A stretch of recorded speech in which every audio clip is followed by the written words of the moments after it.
He agreed to one last blind date at a cafe. She walked in and said, "I'm only here because I owe you my life." Before we continue, please tell us where in the world are you watching from? We love seeing how far our stories travel. Marcus Reed checked his watch for the third time in 5 minutes. 6:47.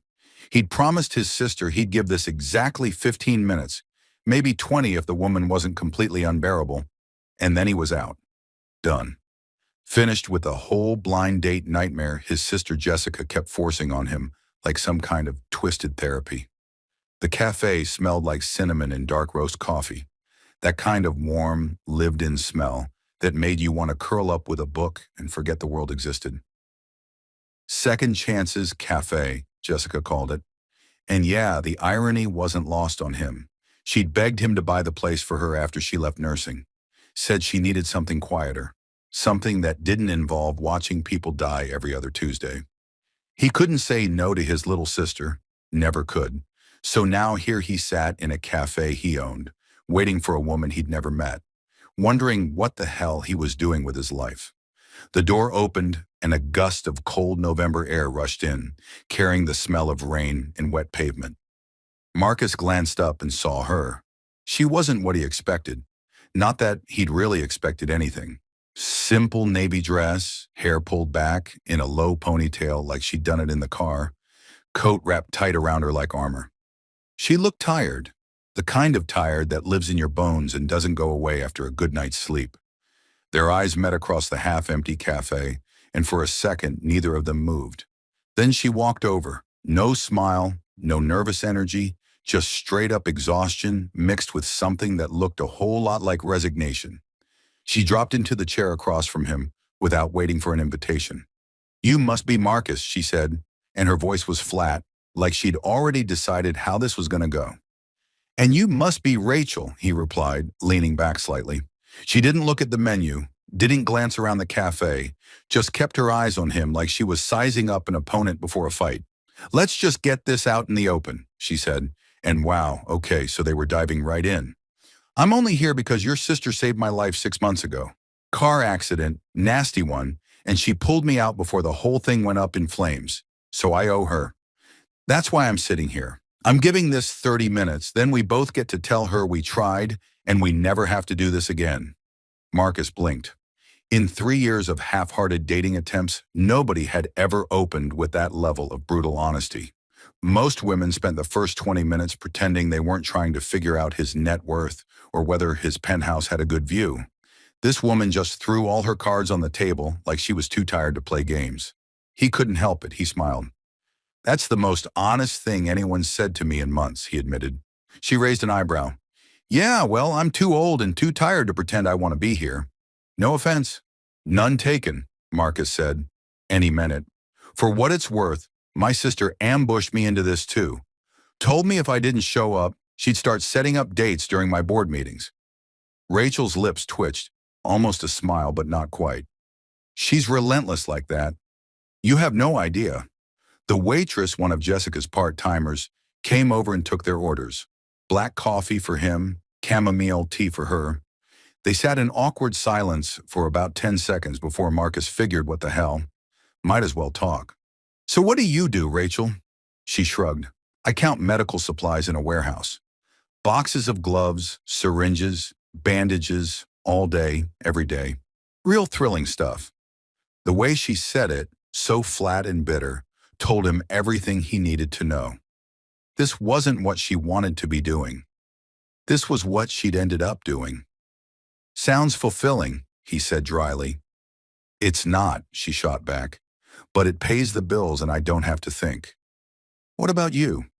"I run a tech company," he said, keeping it vague. "Bought this cafe for my sister because she needed a change." Rachel looked around the cafe for the first time, really looked at it, taking in the exposed brick walls, the mismatched chairs, the shelves stuffed with used books. "It's nice," she said quietly. "Feels real." He nodded. "Yeah, that's why she wanted it." "You said you count medical supplies," Marcus continued. "What did you do before?" Her whole body went tight, like he'd just stepped on a landmine. "I was a paramedic," she said, voice careful, controlled. "Why'd you quit?"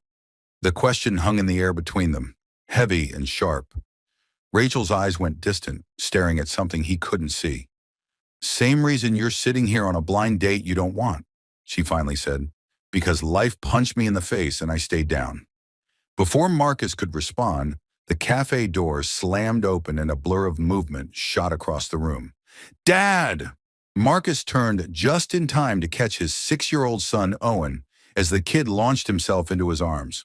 Whoa, buddy, what are you doing here? Owen's babysitter, Mrs. Chen, hurried in behind him, looking apologetic. I'm so sorry, Mr. Reed. Family emergency. I had to bring him. Jessica said it was okay. Owen wiggled out of his dad's arms and immediately zeroed in on Rachel with that unsettling kid radar that picks up on everything adults try to hide. Are you my dad's friend? He asked, tilting his head. Rachel's expression softened just a fraction. I don't think so, buddy. Just someone having coffee. Owen studied her for a second, then said matter-of-factly, My mom used to like coffee. She's dead now, but she's not sad anymore, because heaven has good coffee. The silence that followed could have swallowed the whole cafe. Marcus closed his eyes briefly, that familiar ache punching through his chest. Rachel just stared at Owen, her lips parted slightly, eyes suddenly bright with tears she was clearly fighting not to show. Owen, Marcus started, but Rachel held up a hand. No, it's okay, she said, and her voice cracked just a little. It's okay. Owen, completely unaware of the emotional bomb he just dropped, climbed into the chair next to Rachel and pulled a plastic dinosaur out of his backpack. Want to see my T-Rex? His name is Rexy because I'm 6 and not very creative yet. That got a small laugh out of Rachel, a real one, and Marcus watched something shift in her face. The walls came down just a little, enough for him to see the person underneath all that exhaustion and pain. Jessica appeared with a mug of hot chocolate, extra whipped cream piled high, and set it in front of Owen. There you go, monster. Careful, it's hot. Owen grinned and immediately grabbed the mug with both hands. Rachel reached over without thinking and adjusted his grip so he wouldn't spill it. There you go, nice and steady, she said softly, and Owen beamed at her like she'd just solved world hunger. Marcus watched the two of them, his son chattering about dinosaurs, and this woman he'd met 20 minutes ago actually listening, actually engaging, and he felt something shift in his chest, something he hadn't felt in 3 years. Then Owen took a sip of his hot chocolate and started coughing. At first, Marcus didn't think much of it, just a kid drinking too fast. But then Owen coughed again, harder, and his little hand flew to his throat. Owen? Marcus's stomach dropped. Buddy, you okay? Owen's eyes went wide, scared, and he shook his head. His face started to swell, lips puffing up, red blotches spreading across his cheeks. Oh, God, Marcus breathed, his hands already reaching for the EpiPen clipped to Owen's belt. But his fingers were shaking too hard, wouldn't cooperate, wouldn't work. Owen, hold on, I've got you, I've got... Rachel's hand shot out and grabbed the EpiPen from Marcus's trembling fingers. Her entire demeanor changed in half a second, going from exhausted and broken to cold, sharp, clinical. Anaphylaxis, she said, her voice cutting through the rising panic like a blade. Marcus, call 911, right now. She didn't wait for him to respond. She pulled Owen toward her, her movements fast but controlled, and pressed the auto-injector against his thigh. The click echoed in the suddenly silent cafe. Owen gasped, a horrible, wet sound, and Rachel kept her hands steady on his leg, counting under her breath. Come on, buddy, come on, you're okay, you're gonna be okay. Marcus had his phone out, was talking to the dispatcher, but his eyes never left his son's face. Owen's breathing started to ease, just a little, the swelling slowing down, and Rachel didn't let go of him, didn't move, just kept whispering, You're okay. I've got you. You're okay. The paramedic who'd quit 2 years ago didn't hesitate for even a second. But as the ambulance sirens started wailing in the distance, Marcus saw her hands begin to tremble. Not from fear, but from something deeper, something that looked a whole lot like ghosts she thought she'd buried coming back to life. The ambulance sirens faded into the distance, leaving behind the kind of quiet that felt too big for the room. Second chances. Café sat half-lit and empty now, chairs still scattered from when everyone rushed over to see what was happening. Rachel sat alone at the table where everything went sideways, her hands flat on the wood like she was trying to ground herself to something solid. She couldn't stop staring at her fingers. They'd moved so fast with that EpiPen, muscle memory kicking in like no time had passed at all, like she hadn't spent 2 whole years running away from being that person. Her hands were shaking now, though, delayed reaction hitting her all at once, and she pressed them harder against the table to make it stop. The door opened and Marcus walked in, looking like he'd aged about 5 years in the last hour.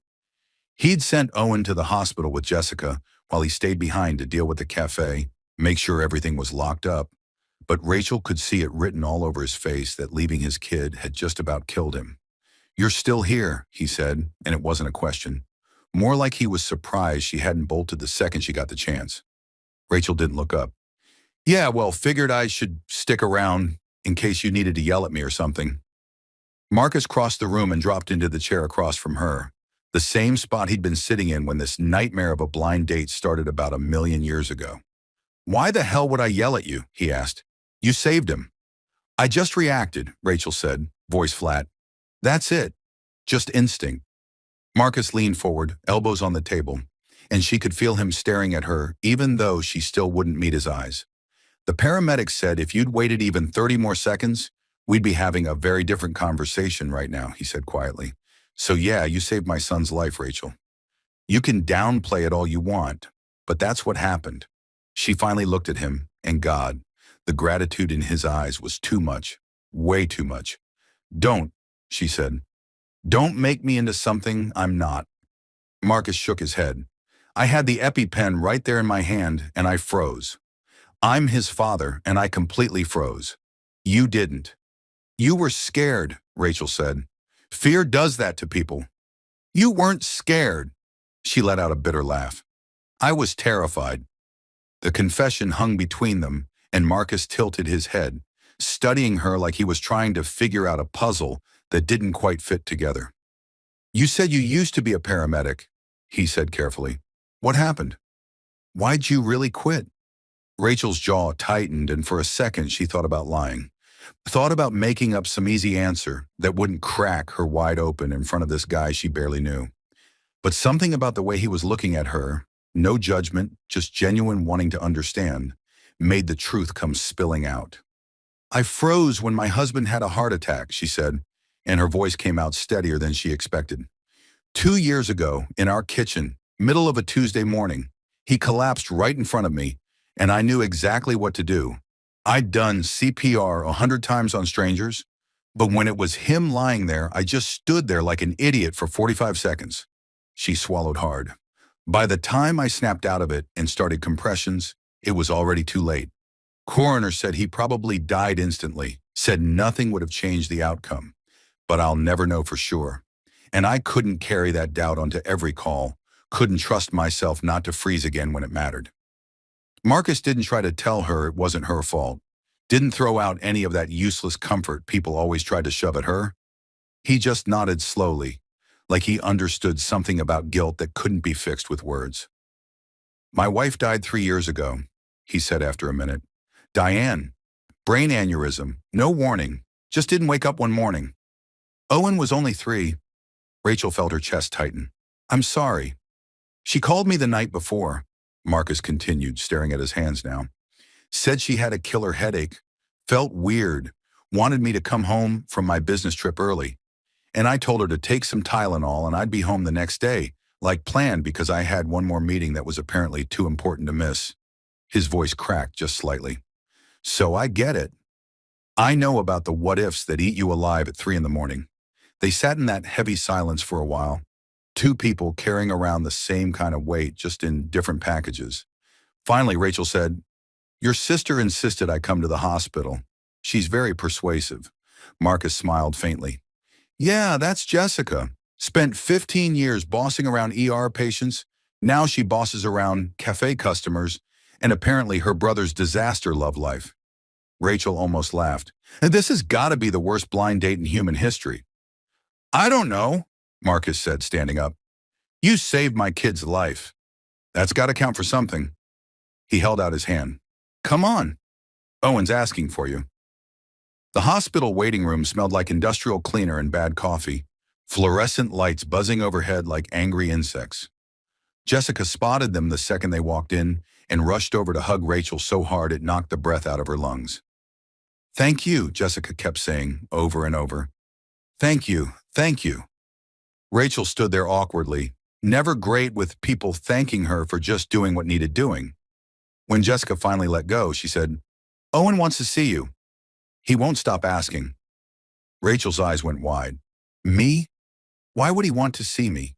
Marcus smiled. "Because you're the cool lady who gave him a shot and saved his life. You're basically a superhero now." Owen's hospital room was small and dim, machines beeping softly in the corner. The kid was propped up in bed, IV taped to his small arm, but grinning like he'd just won the lottery when Rachel walked in. "Miss Rachel," he said, way too loud for someone who'd almost died an hour ago. "You gave me a shot. It hurt, but you saved me." Rachel sat carefully on the edge of his bed, her whole face softening in a way Marcus hadn't seen before. "How you feeling, brave guy?" "Okay," Owen said. "Dad said you're a hero." Rachel shook her head. "I'm not a hero, Owen." The kid looked at her very seriously. "Dad said the same thing about himself after Mom died. But Aunt Jess says people who save people are always heroes, even if they don't know it." Rachel's eyes filled up fast and she had to look away before the tears actually fell. Later, Marcus walked her out to the parking lot. The November air was freezing, stars sharp and bright overhead, the kind of night that felt too clear, too exposed. "I need to know something," Marcus said as they reached her beat-up Honda. "Why did you really quit?" "The real reason." Rachel stopped with her hand on the car door. "I told you." I froze. "But you didn't freeze tonight," he pointed out. She turned to face him, and the look on her face was so raw it hurt to see. "Tonight wasn't my husband," she said simply. Marcus nodded, like that made perfect sense. And maybe it did. They stood there for a minute, just breathing the cold air, before he said, "Owen's gonna ask about you. He doesn't let people go easily once he decides he likes them." "Marcus, I can't be part of this," Rachel said, shaking her head. "I'm not trying to ask you to be," he replied. "I'm just saying thank you. And if you ever want terrible coffee and a 6-year-old's dinosaur facts, you know where to find us." She almost smiled. "Almost. Your coffee's not that terrible." "Yeah, it really is," Marcus said. And he was definitely smiling now. As she climbed into her car, Marcus tapped on the window and she rolled it down. "Jessica's gonna try to adopt you now. Fair warning," he said. "She adopts every stray she finds." "I'm not a stray," Rachel said, but there wasn't much heat behind it. "Could have fooled me," Marcus said gently. She drove home in silence, streetlights blurring past, her mind replaying the whole night on an endless loop. When she got to her apartment, she sat in the car for 20 minutes before finally going inside. She dug through her glove compartment, pushing past old receipts and a broken pair of sunglasses until her fingers closed around the familiar leather of her old paramedic badge. She'd kept it, couldn't bring herself to throw it away, even though looking at it felt like staring at a ghost. Rachel sat there holding the badge, turning it over in her hands, and for the first time in 2 years, she let herself wonder if maybe the person she used to be wasn't completely dead. Maybe she was just buried. And maybe tonight, when her hands moved without thinking and saved a little boy's life, maybe that was her starting to dig her way back up. She didn't know if that terrified her or gave her hope. Probably both.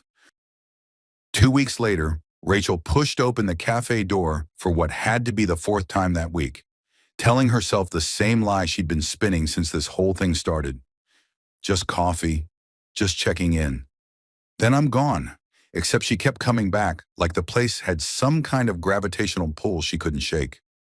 She ordered the same thing every time, chamomile tea and a blueberry muffin, and always sat at a different table, because sitting at their table felt like admitting something she wasn't ready to admit. But Owen spotted her anyway. The kid had radar or something and came running over like she was his long-lost best friend.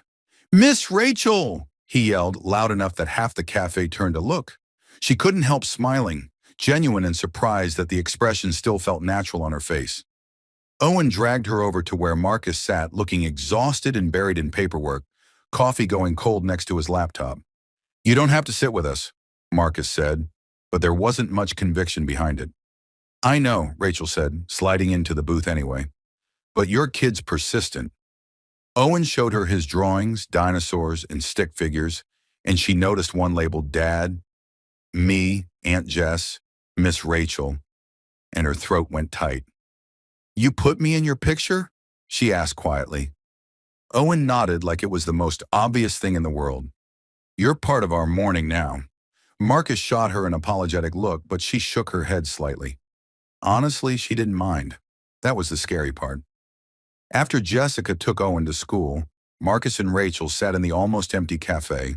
The morning rush died down to just the two of them and the hiss of the espresso machine. You don't have to keep checking on us, Marcus said. Rachel stared into her tea. Maybe I'm not. Maybe I just like the company. Our tea's mediocre at best, he pointed out. She smiled. Yeah, well, maybe the company makes up for it. They talked about their dead spouses the way people who'd actually lived through that kind of loss could. No tiptoeing around it, no treating grief like some dirty secret. Marcus told her about Diane, how she didn't wake up one morning, and how Owen still asked questions he didn't know how to answer. Rachel told him about David, 32 years old with a heart that gave out like some cruel joke, family history nobody knew about until it was way too late. Jessica roped them into helping with the cafe's community dinner that night. Total ambush, but Rachel found herself saying yes before she could think better of it. They worked side by side, chopping vegetables and plating food, and it felt weirdly normal, like maybe she could have a life that didn't revolve around counting boxes in a warehouse and going home to an empty apartment. Mrs. Chen, Owen's old babysitter, watched them work and said with a knowing smile, "You two make a good team." Both of them started with, "Oh, we're not," but she cut them off. "Didn't say you were. Said you make a good team." Rachel felt her face go hot. The dinner rush hit hard and fast. Cafe packed with people laughing and talking, and Rachel was carrying a tray of plates when everything just stopped. The room tilted sideways, her vision going spotty at the edges, and she heard the tray crash to the floor from somewhere very far away. Her legs went out from under her, and she grabbed for the counter but missed. Marcus caught her before she hit the ground, his voice sharp with panic. "Rachel? Rachel?" She could hear him but couldn't make her mouth work to answer, everything going fuzzy and dark. The last thing she remembered was mumbling, "I'm sorry, David, I'm sorry," before the world went completely black. Rachel woke up to the steady beep of hospital monitors and Marcus asleep in the chair next to her bed, his head tilted at an angle that was going to wreck his neck. She tried to slip out quietly, but the IV tugged at her arm and he jerked awake. "Don't even think about it," he said, voice rough from sleep. "I'm fine. I need to get to work," she said, already reaching for the IV. Marcus stood up fast. "You collapsed in my cafe. You're not fine." She glared at him. "I don't need you to fix me, Marcus." "I'm not trying to fix you," he shot back. "I'm trying to be your friend." That word friend stopped her cold, because when was the last time anyone had been that? The doctor came in with news that made Rachel want to disappear into the floor. Severe malnutrition, depression. She hadn't been taking care of herself for God knows how long. After the doctor left, Marcus asked quietly, "You don't have anyone, do you?" Rachel stared at the ceiling. "David's family blames me. Mine lives halfway across the country. So yeah, I'm alone." "Not anymore," Marcus said, and he meant it. He drove her home because she had nobody else to call, and when they walked into her apartment, Marcus went quiet in a way that said everything. Barely any furniture, no pictures on the walls, expired meals for one in the fridge. "How long have you been living like this?" he asked. Rachel's voice cracked. "Does it matter?" "Yeah," he said, "it does." She broke then, really broke. Told him everything about the fight she'd had with David that morning. The last words she ever said to him, being angry and petty, coming home to find him dead on the kitchen floor. Marcus sat on the floor next to her and shared his own guilt. How Diane begged him not to go on that business trip.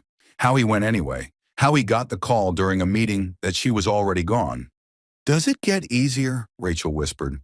"No," Marcus said honestly, "but you get stronger."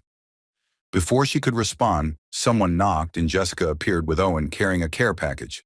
The kid ran straight to Rachel and handed her a crayon drawing, a stick figure labeled Miss Rachel with a big red heart. "This is you with a happy heart," Owen said seriously. "Dad says you lost yours, so I drew you a new one." Rachel completely lost it. Good tears this time, and Owen hugged her tight. "It's okay to cry. Dad cries too sometimes." Jessica invited her to Thanksgiving at the cafe, and Owen jumped in before Rachel could say no. "But you are family," he insisted. Marcus nodded. "Owen's right. You are, if you want to be." Rachel looked at these three people who barely knew her, but wouldn't let her fall. "Okay," she whispered. After they left, Rachel found her old paramedic certification and Googled recertification programs. She didn't know if she was ready to save lives again, but maybe she was ready to start saving her own. Thanksgiving Day hit Second Chance's Café like a warm explosion of people and noise, and the smell of turkey that could wake the dead. Tables pushed together, string lights everywhere. At least 30 locals crammed in, eating and laughing like this was exactly where they belonged. Marcus was losing his mind in the kitchen, but in a good way, and Owen ran around with other kids like he'd mainlined pure sugar. Rachel sat in her car outside for 20 minutes, hand on the keys, ready to bail.